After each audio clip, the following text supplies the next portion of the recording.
Have you ever felt like your quirks make you weird? Well, meet Pippa, a fairy from Sunpetal Valley.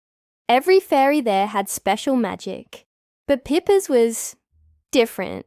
Whenever she sneezed, something wild would happen. One sneeze could turn raindrops into glitter, and another could blow cakes right off the shelves. One day, the Queen announced the big Festival of Bloom. Pippa was so nervous.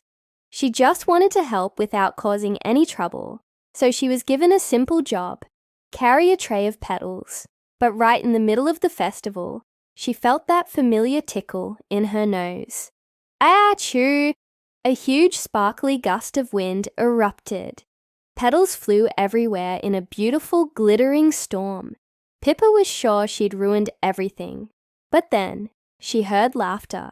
Everyone loved it. The Queen even asked her to do it again. Pippa learned that day that her unique magic was a wonderful gift,